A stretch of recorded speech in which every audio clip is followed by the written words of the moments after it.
everyone for making some time on your Wednesday night for this. I know most of you, my name's Cassandra. My husband Jason and I have been members here since 2017. And I kind of got a bee in my bonnet about inviting Dr. Johnson to speak after I was introduced to his podcast, 15 Minutes of Fascism, which is a wonderful, if occasionally kind of grim digest of what's going on in the world right now. And from that, I learned about his recent book, How to Talk to Your Son About Fascism.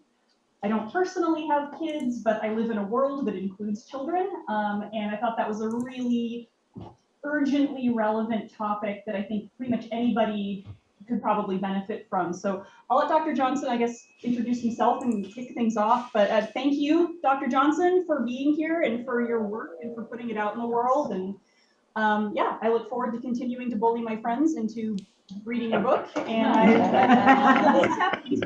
next topic. Yeah. Well, as the author of a book called How to Talk to Your Son About Fascism, I don't think that I can condone bullying friends, but I appreciate the sentiment. First of all, I wanted to thank you all so very much for having me here. It's always really wonderful to know that something that you're doing is helping people and that people are getting something out of it, so I really appreciate it. Yeah, my name is Craig Johnson. I am a researcher and academic. I am right now teaching at the University of California, Berkeley, where I also got my PhD in history. I teach Catholic history in my academic life, and as an activist scholar, I work on fascism and the right wing. I wrote this book, and I wrote this book because I felt afraid, because I was worried, and because whenever you tell people that you study fascism, or you tell them that you study the right wing, and you're meeting them in a bar or at a bus stop or whatever, their reaction is usually they get this sort of stricken look, and they say, like, well, what am I supposed to do? And like, what can I do to help stop the rise of fascism? And I realized that I really needed an answer to that question. And like any good academic, when I had a question that I didn't know how to answer, I decided to write a book about it. As I was writing the book, as I was preparing the material for it, I realized that it was a very different book from what I originally thought it was going to be about. And I'll get to that a little bit later when I'm talking with you all. My intention for this conversation was to try to make it as much of a conversation as possible. So I will be talking about the book. I'll be talking about my work and my arguments that I make in the book, how I think that we should talk to our sons about fascism. But then, I want to maintain as much time for questions and answers and conversation as possible, because one of the big parts of this is that I don't claim to know everything. I don't think that anybody can. This is a big, terrifying question, and I've always learned things every time that I've spoken with people, spoken with groups, especially folks who are dedicated to fighting the rise of the right wing. And so I look forward to talking with folks and hearing what you have to say.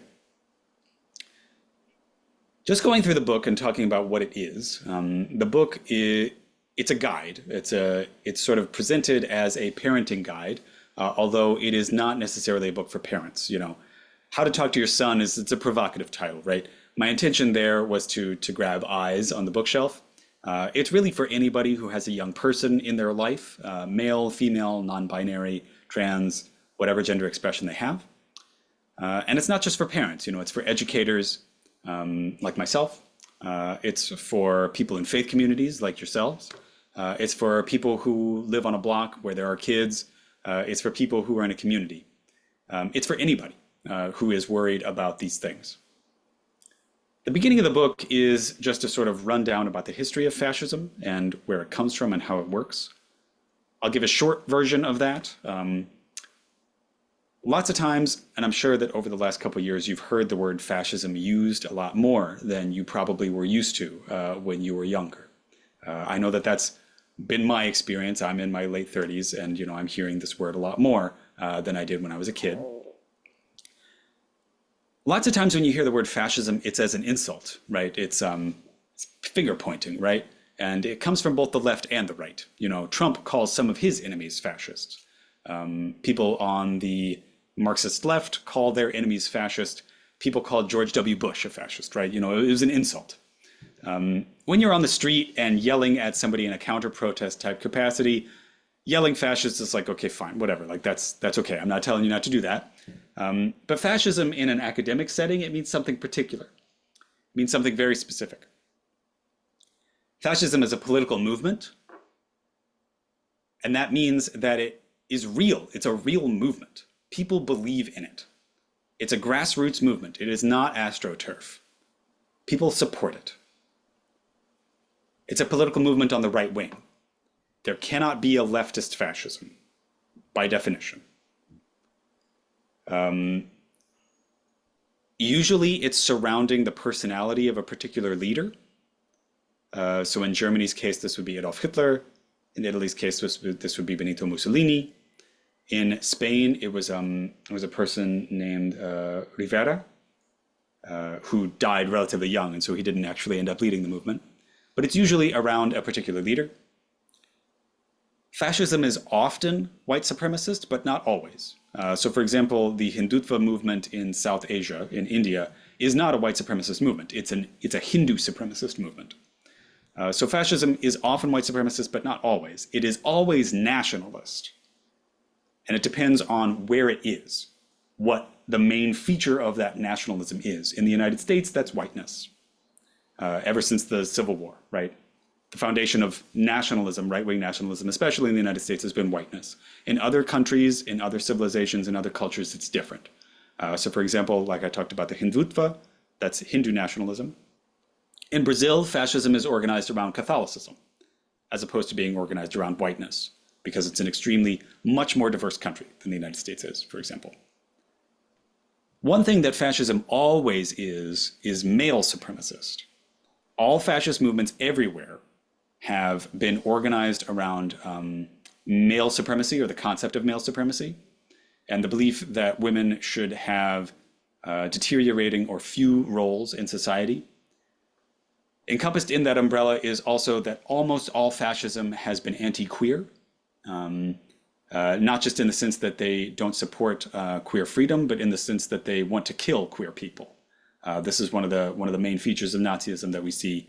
The Nazi Party actually ended one of the first academic institutions that studied transgender people and promoted their rights, for example. So that's what fascism is, and like I'm not going to get into the history of fascism because there are entirely different and much better books about that. And I can give recommendations if there's folks who are curious about those things. That's what fascism is. Let's talk about what fascism looks like today, because it's different from fascism back in the 20s and 30s and 40s. Part of that is because the world is just different, right? Everything, all communication today is basically on the internet. And so lots of times when people talk about fascism now, they're thinking about the internet, they're thinking about memes, they're thinking about, texting and stuff like that. They're thinking about Facebook.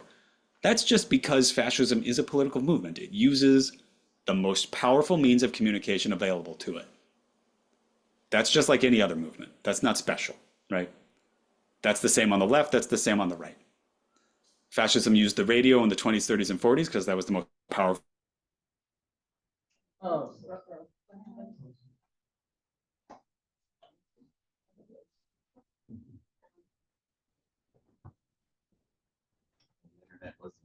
Internet, yeah, really.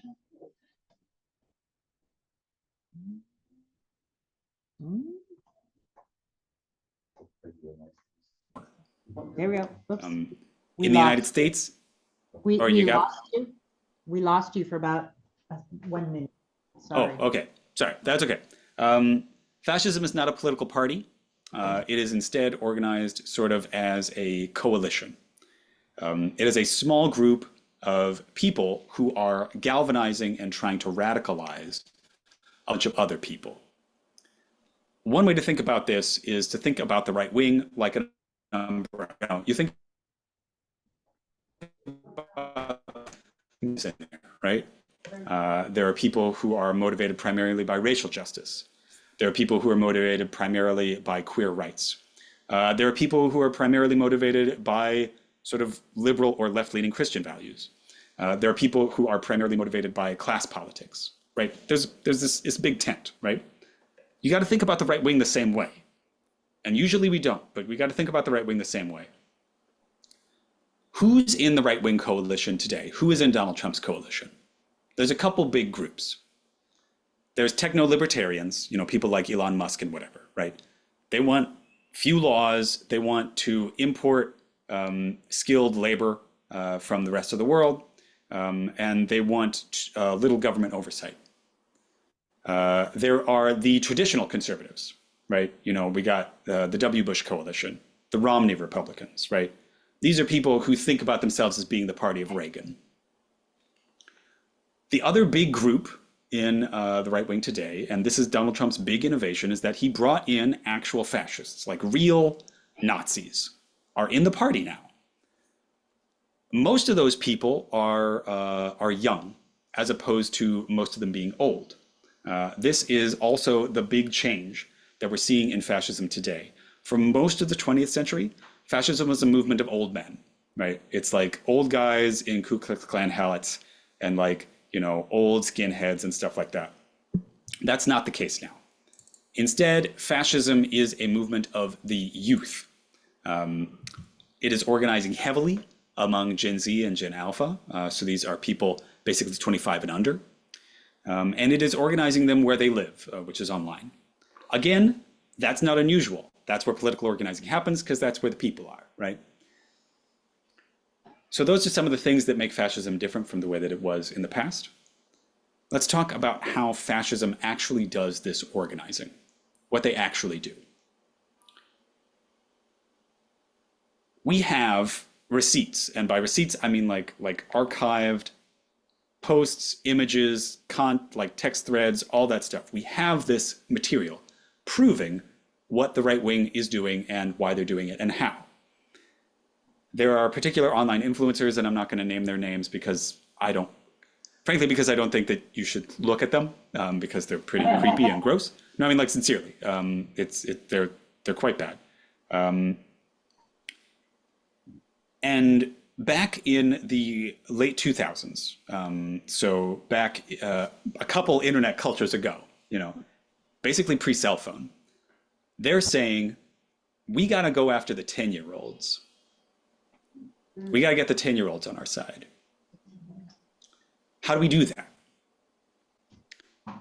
Well, if you just show a 10-year-old a swastika, right? Like, that's not going to be cool. He's going to think it's boring. If you just show him or say some white supremacist thing or say some male supremacist thing to him, that's not going to galvanize him either. That's not going to be persuasive. He's probably going to be turned off by that, or he'll think it's boring or cringe or something. The way that you go after adolescents when you're trying to organize them, and I'm sure that all of us, I'm an educator, I'm sure that you all in your capacity in your lives, maybe with young people in your lives, or maybe in this church setting, have tried to get young people to do stuff, right? How do you do it? Well, you have to make it fun, you have to make it interesting, you have to give them some buy-in, right? That's precisely what these guys are doing. They wrap right-wing messages in memes and jokes and comedy. And they do that on purpose because that is how you can get those messages out there. That's how you can get people to listen to them. That's how you can get people to find them palatable. Let's look at an example here. Say, for example, you are a Nazi influencer, and I don't want you to think too deeply about that, but it is my job to think a little bit deeply about that. What would I do if I were these people, right? Okay, and I want to spread an anti-Semitic message to 10 or 12-year-olds, right? Well, if I just share a bunch of anti-Semitic content, they're going to roll right off that. They're not going to care. But if I make it a joke, if I make it funny, if I wrap it in some transgressive comedy, then that kid might see the joke and they might know it's a joke, but you remember when you were 10 or 12 and you heard a joke that was a little too old for you. You were confused by it, but you were curious about it. You didn't know what it meant. You didn't know why they were using this word. You didn't know why you weren't supposed to say that word. Maybe nobody told you. And so you went to an adult, or you went to an older kid, or you went to your older cousin or something, and you said, well, what does this mean? Why is this funny? Why am I not supposed to say this? And there are two paths out of that, right? Either the authority figure laughed along with you, which is what my grandfather did. My grandfather was a bigot and a racist, right? Or that older person said, don't say those things. That's wrong. You're not supposed to be experiencing that. You're too young, blah, blah, blah, blah, blah. Made it your problem, right? The right wing knows that that's what's going to happen. They know that that's the most likely outcome.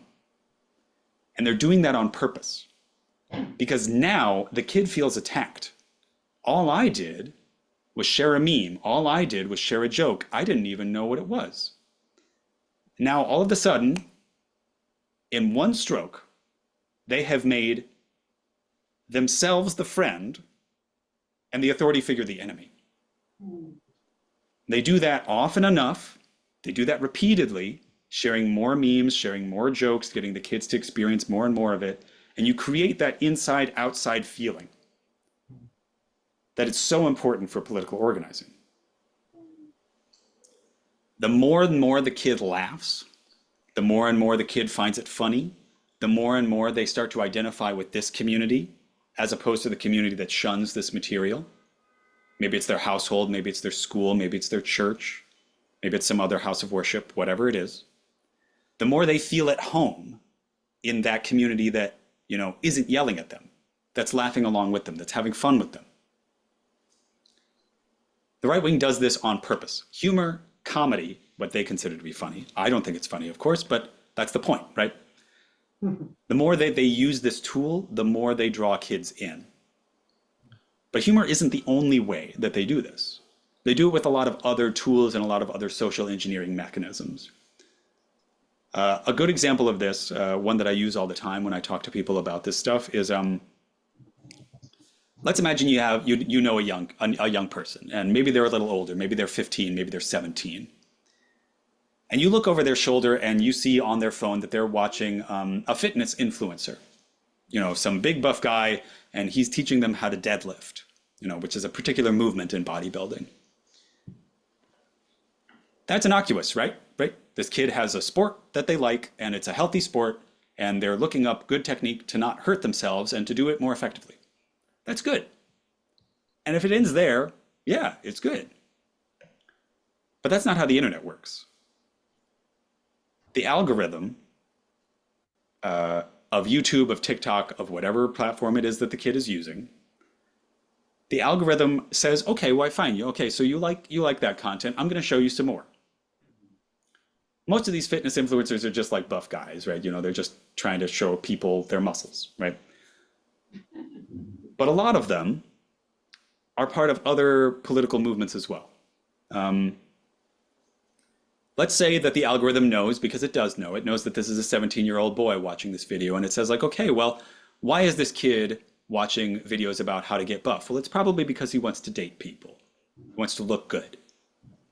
Well, there's a lot of fitness influencers that go between those two worlds, fitness influencing and dating influencing. And so now it shows the kids some videos about a fitness influencer who talks about how to get dates, how to get women. Well, for those of you who have any familiarity with those kind of influencers, the alarm bells should already be ringing, right? Because that form of influencing, that form of online content is very, very male supremacist. It is extremely sexist. It's very gender discriminating. And so from watching videos about how to deadlift, the kid might, in a week, in a couple days, be watching videos that are about, you know, how to convince women to date you. And again, even that is like, well, yeah, you know, this is a 16, 17-year-old kid. That might be the thing that they're most interested in. They might want to know those things. But these influencers aren't telling them real answers, real suggestions about, like, you know, like being kind to people and practicing consent or something like that. That's not what they're talking about. They're saying, women need to be convinced, women need to be got, women need to be caught, women need to be trapped. You need to have power over them. And from there, maybe the algorithm says like, okay, well, maybe you find that palatable. Now I'm going to show you influencers who are talking about, you know, we need to return to traditional family values. You need a traditional wife who doesn't have a job and only has kids. You need a wife who supports only the family and never leaves the house.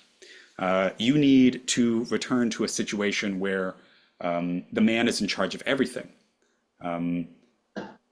And again, that's like straight from learning how to deadlift to stuff like that. The algorithm desperately wants to get you there because there's just so much content about it, and it's so galvanizing for people.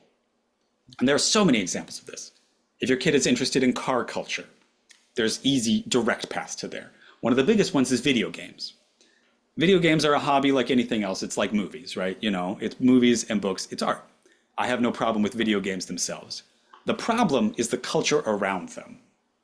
The culture around video games is usually male supremacist. It's often racist. And again, they use humor and comedy as a Trojan horse here. They find in-group in a community that says these transgressive things, that says homophobic slurs, that says sexist slurs to people. And if you tell them that it's wrong, well, that just drives them further and further away, because now they feel like they're being attacked for having friends. Now they feel like their community is under attack. That makes them feel closer to that community than they would to you. And that's precisely what the right wing wants. Okay, so those are the main recruitment mechanisms, online recruitment, but that doesn't mean that in-person recruitment doesn't happen. It really does.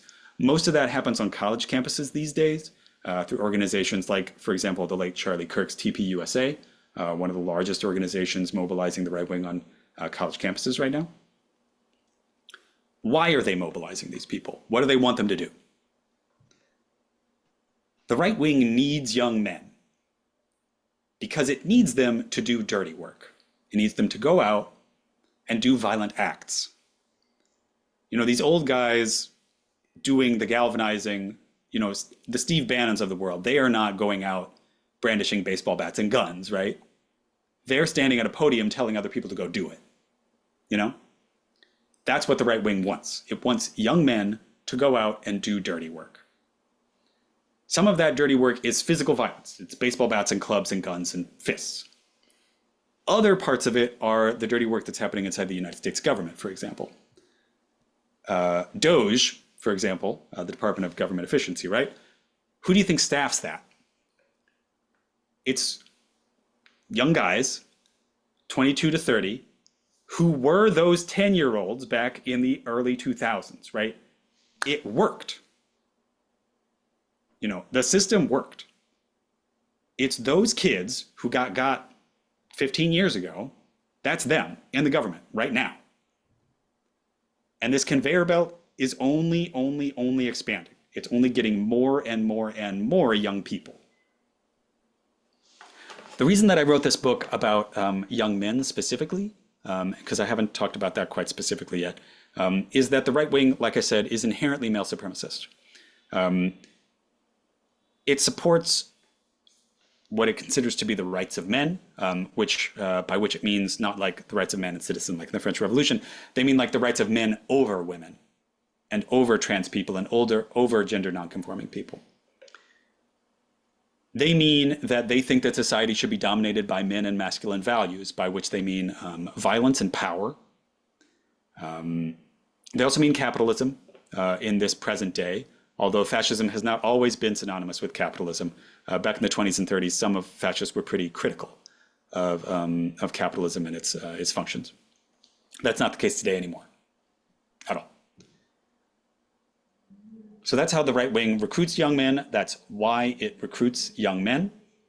What they want is to make Gen Z disproportionately right wing compared to other previous generations, and they've broadly succeeded at that. They would like that trend to continue for as long and as far as they can possibly take it. Their goal is to reorganize the Republican Party along these principles. Because remember, the Republican Party is like any other political movement. It's a coalition. There's lots of people in it. The fascists want to be the biggest one. They're not the biggest one yet, but they are growing. And if the next generation of Republican leaders are fascists, which currently they are, and I mean, like, I mean that to the extent that, like, there are a number of right-wing figures that I follow because I am curious about what they think. There are a lot of radical right-wing guys who are themselves not fascists. And they're getting scared now because they see that their party is transforming. They look at the young generation of Republican staffers and they say, like, where do these guys come from? What do they think? These are people who just, like, openly say racist slurs. They openly say homophobic slurs. They talk in their group chats about burning people alive. They talk about gas chambers. They talk about restoring slavery. I mean, like, that's where these guys are at. And they want to take over the Republican Party. They are not in charge today, but that's their goal, at least in the United States. In other countries, their goal is to take over parliament, win parliamentary elections, because other countries have different parliamentary systems, right? Okay, that's who they are. That's how they get what they want. That's what they want. What can we do about it? This is the thing that I really realized that was different from what I initially thought when I started writing this book.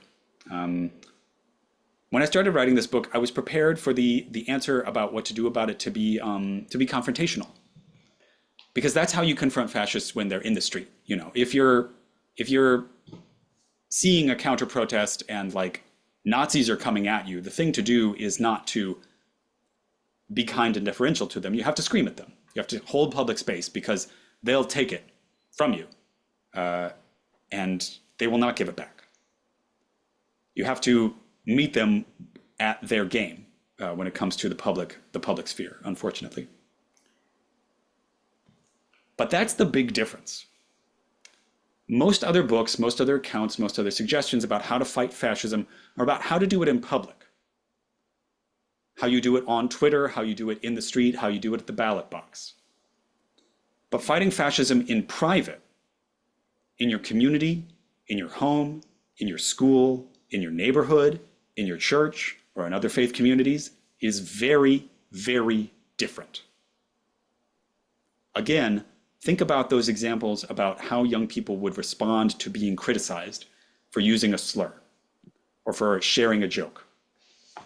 If you yell and scream, that drives them further away. And that's exactly what the right wing wants. The thing to do, and this is something that the right wing is totally unprepared for, the thing to do is to show empathy. And that's the real reason that I titled the book How to Talk to Your Son About Fascism, because I thought to myself, who in the world can I actually ask to have empathy for a person who is sliding into the extreme right wing? And the answer is really only people who already love them. So that's parents, that's teachers, coaches, faith leaders, anybody who is already in a mentor position with a young person. That's who I might be able to trust to do something like this. And who I might be able to ask to do something so hard, because it's going to be really hard to respond to heinous speech or even heinous behavior. Not with kindness, but with understanding and curiosity. So again, let's go back to that previous example. A kid shows you an anti-Semitic meme. And instead of, like, getting mad or, screaming or yelling or pointing fingers or blaming them or something, the thing to do, and it's really hard, the thing to do is to calmly express curiosity and empathy. You have to say, oh, I don't see that kind of stuff on my feed. Who shared that with you? Or if they show it to you and they're laughing, you say, like, oh, I don't understand why that's funny. It's not funny to me. What's funny about it? You have to walk them through it, You want to find out where they saw it. If they found it on an online community that they're a part of, you say like, oh, well, what do you get out of that community? Are those people like, you chat with them? Are they your friends? Is this the kind of stuff you usually talk about? You have to be cool and collected about it. Because if you rise, if you get upset, if you get your hackles up, right? The kid knows, I mean, kids know, right? When they're doing something that's pissing you off, right?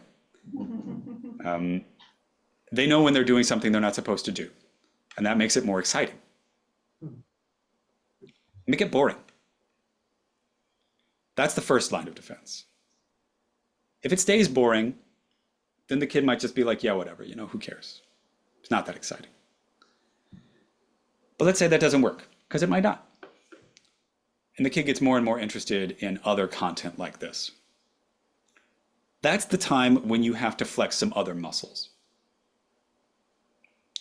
Here, the example that I always draw on is drug addiction. Let's imagine you have a young person in your life who's struggling with a drug addiction. Your first step shouldn't be kicking them out of the house, cutting off all contact, and saying, I don't want to talk to you anymore, right?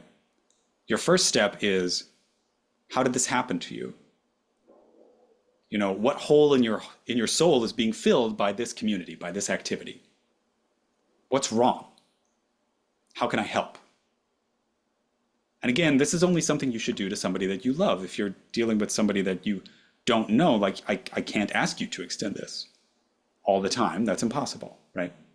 If you do it to someone you love, if you do it with someone you love, you care, you take care of them.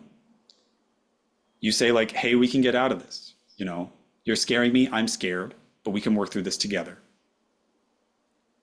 That's the same sort of thing that you would do if you saw or were engaging with a young person who had fallen deeper down some rabbit hole. But let's say that intervention doesn't work. And they've reached a point that feels like a point of no return. Maybe they've joined an organization. Maybe they've participated in a protest. Maybe they bought a mask. Maybe they have a weapon. Maybe you're starting to be afraid of them, or you're starting to be concerned for your safety or the safety of other people in your community. That's the point where you got to start drawing hard boundaries. And again, much like a person struggling with a drug addiction, your answer might not be, get out of my house and I'll never speak to you again. Your answer is probably like, I won't talk to you until you're clean. If you want to get clean, talk to me. But otherwise, I'm not talking to you, right? I don't know if anybody here has experienced friends or loved ones with drug problems. I have. That's how you have to respond to it, right? You got to treat the right wing in the same way.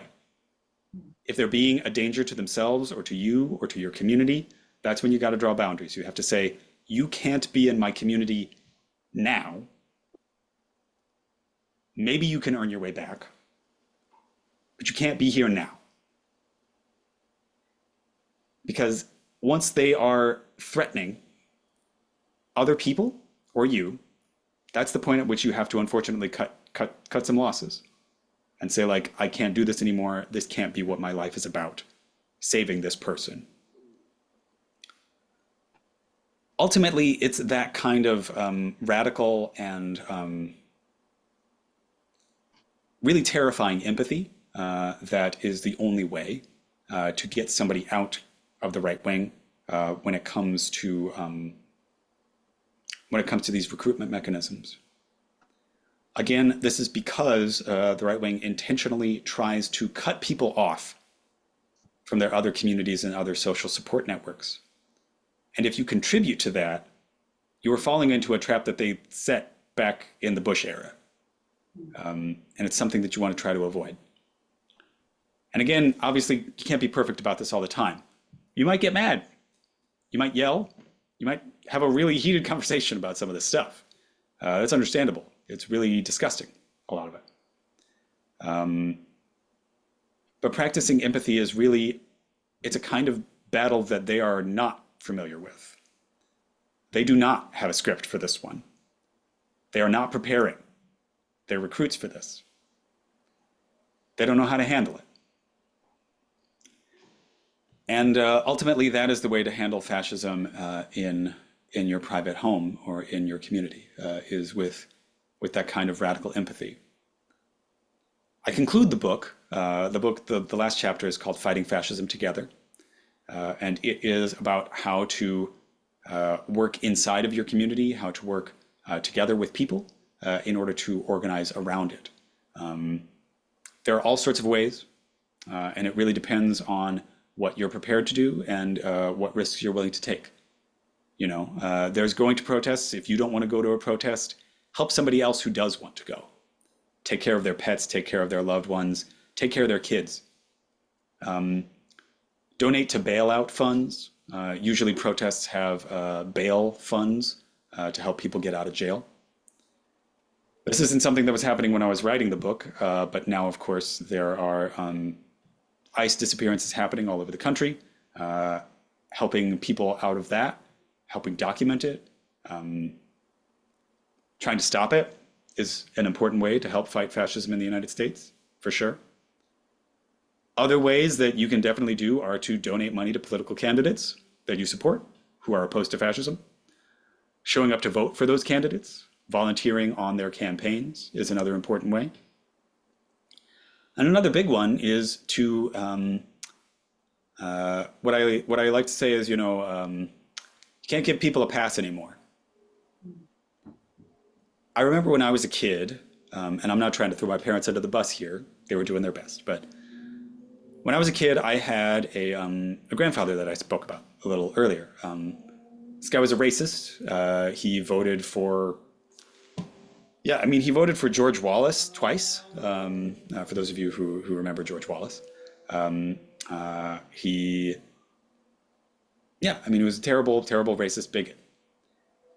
And when he would say things like that, my parents would later on let me know that it wasn't okay, but they didn't confront him in the moment. They didn't talk to him about it.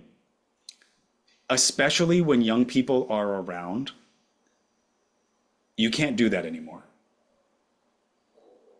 You can't let it slide. If a person says a racist or a sexist comment, if they make a joke, you can't sit there because it's more comfortable not to confront them. We can't keep playing that game. All that does is greases the wheels for the right wing. It makes that opinion more palatable. And this is especially true when we're talking about if a young person is there. Now, I'm not telling you to confront angry skinheads in back alleys. Like, don't do that. Like, you know, don't put yourself at risk, right? But if you're at Thanksgiving dinner and that relative that we all have says a comment and the kids are in earshot, you can't sit there anymore. You got to talk about it. You got to talk to them. At the very least, you have to say, hey, I disagree with you so much that I really want to stop talking about this. At the very least. If you're in those kinds of confrontational situations, again, the thing to do is to be the calm, collected person. Remember that if you're arguing with somebody, you are not arguing with them, you're arguing to the people who are hearing you, right? You're not going to change their mind. Maybe later they'll change their mind, but you're not going to change their mind now. You're arguing for the audience, which is why I especially say you got to talk up, you got to speak up if there are kids around. You cannot let the next generation grow up in a world where they think that those kinds of things are okay, because the right wing is very excited about that. They really want those kids to grow up in that world. To the extent that the right wing even will say, like, hey, if your parents don't like this joke, tell your grandpa. He might laugh. You want to make sure that you aren't that person in this person's life, and you want to make sure that you know that you're the opposite, that you're somebody who thinks that this stuff is wrong and is trying to make the world better. And that is the note that I want to leave you all on, is the real way to fight fascism is to beat them at their own game. Fascism appeals to young people because young people know that the world is dying. They know that the world is on fire. They know that the job market is bad. They know that their lives are going to be worse on whole than yours were. They know that. You know it too. Fascism offers an answer to that problem. It says we're going to remake the world just like it was in the 1940s. Of course, ignoring all of the terrible things about how the world was in the 1940s, right? But that's the thing that they're selling, right? Yeah, they're not talking. Well, they are talking about bringing tuberculosis back, I guess.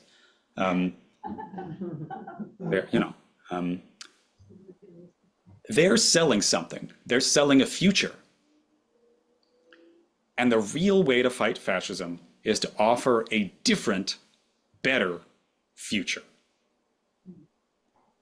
That's why when it comes to supporting political candidates, I highly suggest, even if it's outside of your comfort zone, you got to lean out of centrist democratic answers to these questions.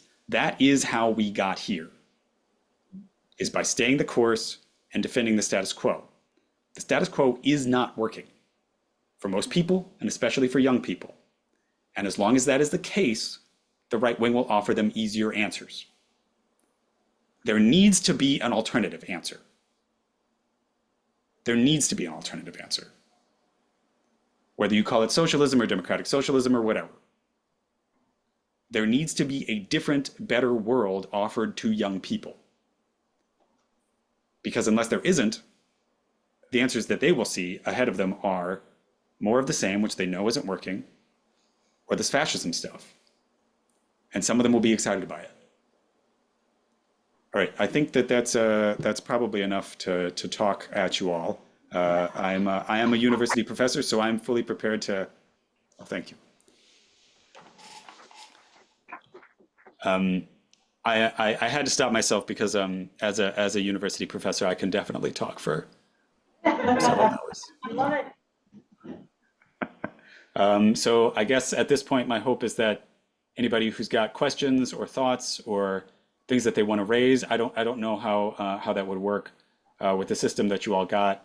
I think that if somebody spoke up, I would probably be able to hear, and if I didn't, if somebody could speak back into a microphone so that I could hear the conversation. Sure. Actually, I already saw Audrey's hand up. Audrey, she's online. Did you want to ask a question? Might have been applauding. Oh, that's true. She could have been applauding. Oh, okay. Okay. Did anyone else have a question? Anne has a question. I have a question.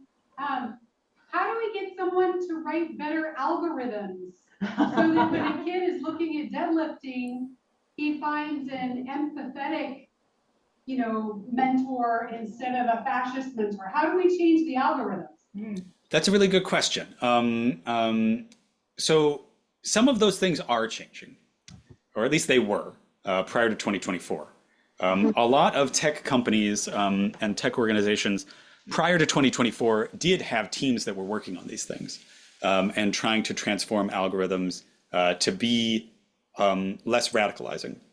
After 2024, basically all of those efforts stopped as they decided to just jump in bed with Trump and ignore all of those things, or just like that was the plan now, right? How to stop that stuff? I mean, I guess unfortunately my sort of like cheeky answer is you have to make it no longer profitable to show kids those things, and that is a very big ask. I really don't know if that's possible without a movement of millions of people trying to completely transform internet culture. And even then it would be really hard, because the fact is just that, like, this is how money is made. The algorithms work that way because they work, because they get people to watch videos, and videos are ad revenue and data about people. So unless we can change that, which at this point is a fundamental pillar of the American economy, that unfortunately is probably here to stay. Providing alternative influencers, that's something that people are working on. And so there is a movement to try to provide alternatives to young people, and there are organizations that push those things. There's an organization that I highlight in the book. Their name is escaping me right now, but I can share it with you later. They're out of Canada, and what they do, and it's really interesting, they buy ad space around the kinds of videos that are these like radicalizing tipping points. And the point of their ads is to provide an off-ramp, to be like, hey, wait, like you're hearing all these weird things, like take a break, take a pause, think about this. Here's what these people are trying to do to you. So they're intentionally trying to de-radicalize people. So that's one alternative. Stopping the algorithms, that's hard. But providing off-ramps and alternatives, there are people working on that. Kiki? So I have a 12-year-old son. Are there influencers you would recommend that I could like start talking about in front of his phone so they pop up on there? You mean in terms of positive influencers? There are some. There are some. I can send a list over afterwards. That would be awesome. The real thing, though, is that I started drafting this book in 2022, and I knew that if I like made a list of like bad influencers or something like that, that it would be outdated immediately, right? And so that's the problem with this stuff, is that it moves so fast, and it's really hard to keep track of it. That's why if you're thinking about like what are good influencers, what are bad influencers, what are lists of them, really the thing to do is to think about characteristics of them as opposed to individual ones in particular. Characteristics of terrifying influencers are, ones that talk about male value. That's a real bad sign. If they talk about winning women over, if they talk about convincing women to date you. Lifestyle influencers in general, so people who are super rich and their whole deal is that they're super rich and show you how rich they are. That's an extremely easy on-ramp to a lot of this stuff. If your kid is into a particular video game streamer or something like that, look them up. Like, look them up, like literally, this is not a joke. Type their name, like their streaming name into Google, and then type the word controversy. Sincerely, because a lot of them got one, and a lot of them are pretty bad. Sometimes you might just find like, infighting, because, it's like any community, there's people arguing and yelling at each other. But other times you find out that, for example, not anymore, but back when I was drafting the book, the most famous online influencer was a person named PewDiePie. If you heard of or remember this guy. That was about 5 or 6 years ago. He's no longer the biggest guy anymore. But if you Googled PewDiePie controversy, you'd find that he did Nazi salutes and like dressed up in a SS uniform like as a joke. That's the kind of thing that these guys do. A question, Dr. Johnson. Particularly interested in the young adolescent boys and what is it that's luring them into this? I'm a recently retired middle school teacher who worked for more than 30 years with adolescent boys, and I'm trying to think of the boys that I worked with, and what's happened to those boys? What are they lacking in their character? How are they being lured into this really negative kind of behavior? Yeah, the short answer is that the world has changed a lot. For young men, especially. One of the ways, what I like to say is that the right wing appeals to young men, and I mean that in both ways, right? It seeks them out. It tries to get them, which I talked about a little bit earlier. But it also appeals to them in a more passive sense. This is partly because the right wing is inherently male supremacist. But it's also because the right wing is a political movement. It's organized around a supposed collective grievance. So most political movements are organized around a collective grievance, a problem that individuals experience that the organizing tells them is really a collective problem, right? So for example, I'm in a union. If I have a problem with my boss, the University of California, that's not just my problem, right? That's a problem that everybody who works with me has. It's a collective problem. If a black person is discriminated against by the police, that's an individual problem, but it's also a collective problem. It's about racial discrimination. The right wing has gotten very, very good at taking the individual problems that young men face and spinning them out into fake collective problems. Or excuse me, a lot of them are fake. Some of them are real. Some of the real collective problems that the right wing identifies is the job market. The job market is bad. Young people are not going to make as much money as their parents and grandparents did, period. On average, they're going to be poorer. Other things that the right wing uses to recruit young men, and specifically in the United States, white young men, but again, in other countries, it would be different groups of people, possibly organized around religion or around ethnicity or around a language group or something. Because our society has made limited but real progress in terms of racial and gender equality and racial and gender justice, it is true that the proportion of power that young white men can expect to have in society is lower than it used to be. That is just. But if you tell that to a 10-year-old, he's going to be like, well, I never had any of that power. I don't get to pick when I go to bed or what I eat for dinner. All he sees is deprivation.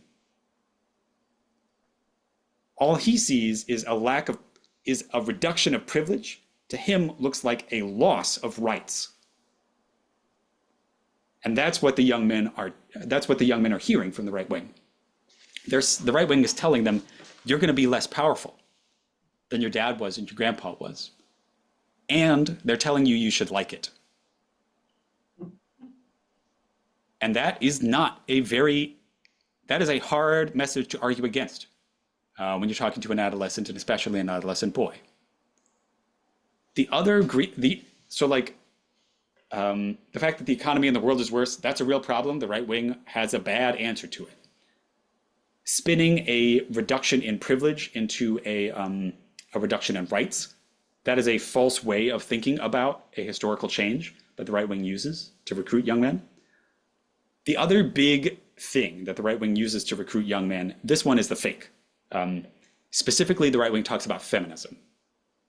And the right wing will say to young men, you are going to have less power in any heterosexual couple that you're a part of. Women don't want to date people anymore. And it says like feminism is the problem, and like fewer people are getting married and fewer people are having kids. And that's true, right? That is the case. And they're saying that fewer people are engaging in traditional social organization. Fewer people are going to church. That's true. And the right wing says that's a collective problem. And that collective problem has a name, and that name is feminism. That's their name for it. Changing women's roles, giving them more power in society, making them able to make their own choices. The right wing wants women to have fewer choices, right? It doesn't want them to be able to choose whether or not to have a baby. It doesn't want them to be able to choose who to get married to. It definitely doesn't want them to be able to get divorced. The right wing really is going after no-fault divorce, like really hard. That is absolutely happening by the conclusion of the Trump administration. We're at least going to see it meet the Supreme Court, a challenge to no-fault divorce. And given the makeup of the court, it's probably going to get overturned. Anyway, so if we're talking about a young man, right, middle school, high school, right, they're starting to think about dating. They ask a girl out, she says no. That's a real personal problem. Like that hurts. It is bad. It is uncomfortable to be attracted to somebody, to want to date somebody, and to have them say no, they don't want to be with you. The right wing takes that real personal pain and spins it into a fake collective problem. That girl doesn't want to date you because of feminism. Because feminism has warped the minds of young women. Right? And so that's one of the main ways that the right wing goes after, especially young men, especially adolescents who are in puberty and are starting to think about dating, starting to be attracted to people. In the book, I was, and in this conversation, I'm mostly talking about heterosexual boys. The right wing does recruit homosexual and queer young men, but much, much, much less than it did back before the Trump administration. At the beginning of the first Trump administration, there was a sort of like brief window where the right wing was okay with gay men, specifically in a misogynist way, like as a way to escape femininity or escape associations with women. And interestingly, the Nazi Party also had a sort of flirtation with like homophilia and homosexuality. But both of these movements have stopped. That is no longer the case on the right wing today. But yeah, that's what's happened. That's what's changed for a lot of young men today. Great. Well, kind of to build off this, I know we're kind of almost at time, but one thing that I fixate on that you touched on, and I think dovetails with your question, is the problem that the right wing or the fascists are able to just glibly offer these very pat, simple, narratively satisfying fake solutions. And then if you're trying to tell the truth, there's nuance and it's complicated and there's history and there's caveats.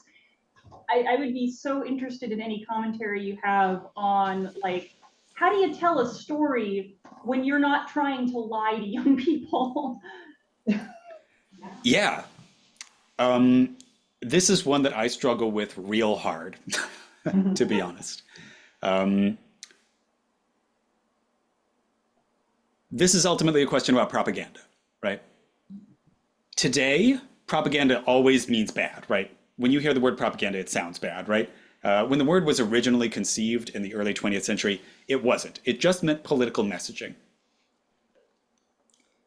And you're absolutely right that the fact is that when you are doing political messaging, you got to meet people where they are, and the people who are consuming political messaging are usually not at the place that the people who are making the political messaging are from, right? If you care about an issue, if you've dedicated your time to it, then you know more about it than other people do. And the reason that you know more about it is that you spent the time to learn it, right? They haven't put in that effort and they're not gonna. So unfortunately, my suggestion for thinking about counter messaging is propaganda is not a novel. It is not a portrait. It is not an intricately woven garment. Propaganda is a hammer hitting someone in the head over and over and over again.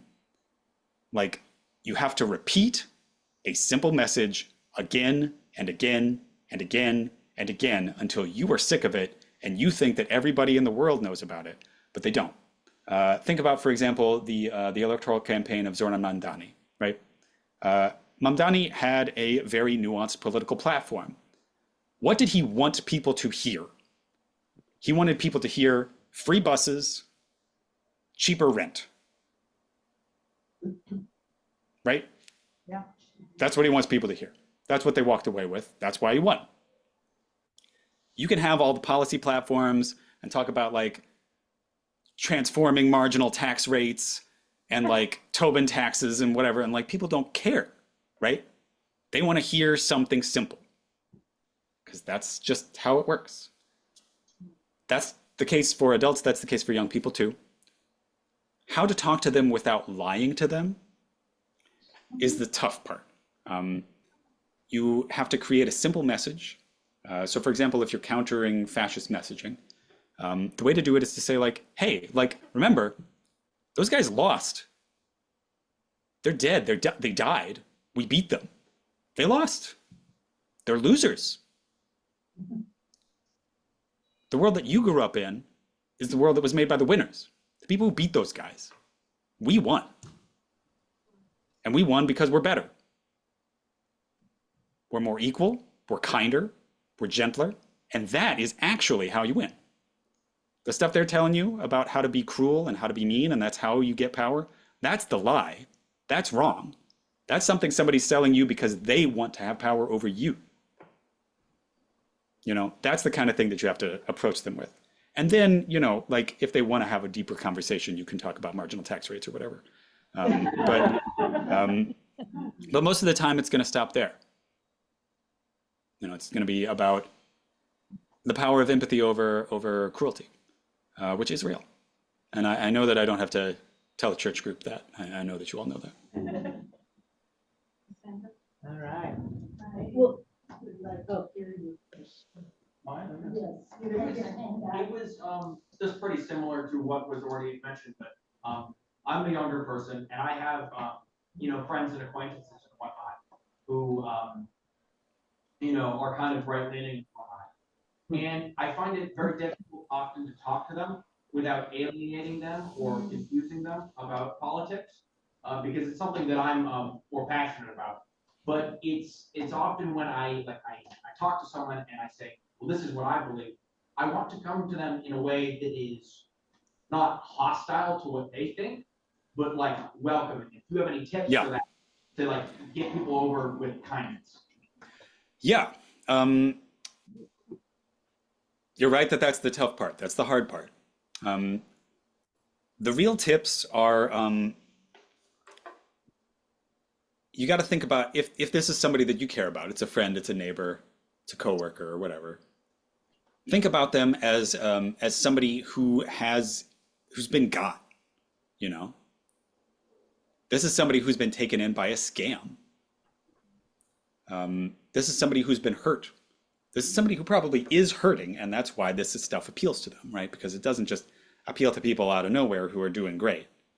You know, if your life is great, you're probably not becoming a Nazi. You don't really need to, right?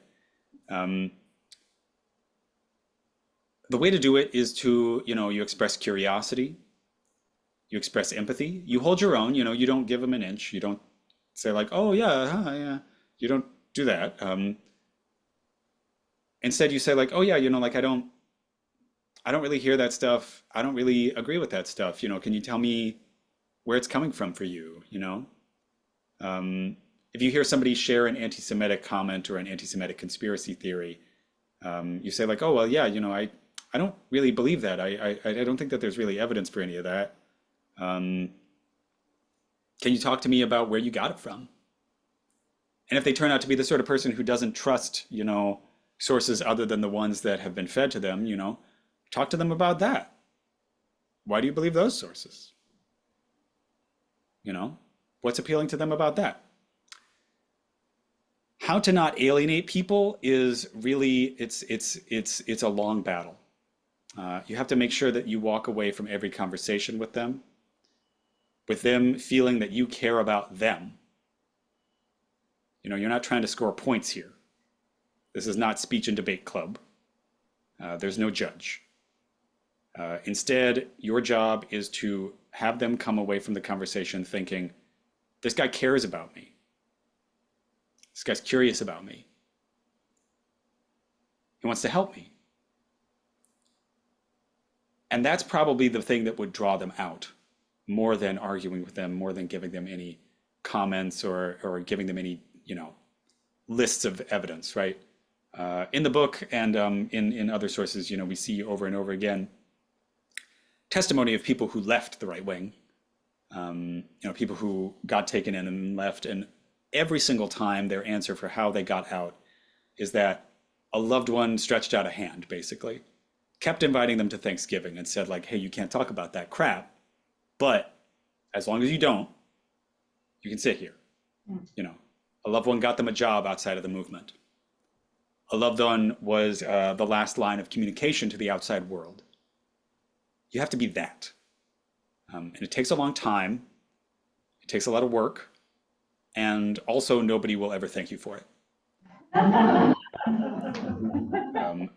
But that's the only way. All right. Thank you. Thank you so much. Oh, thank you all so very much.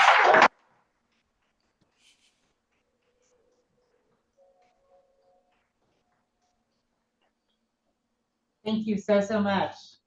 Thank you all so very much for having me. It was lovely to speak with you all. I wish it were about something nicer, but here we are. Maybe someday. Maybe someday. Someday. Yeah.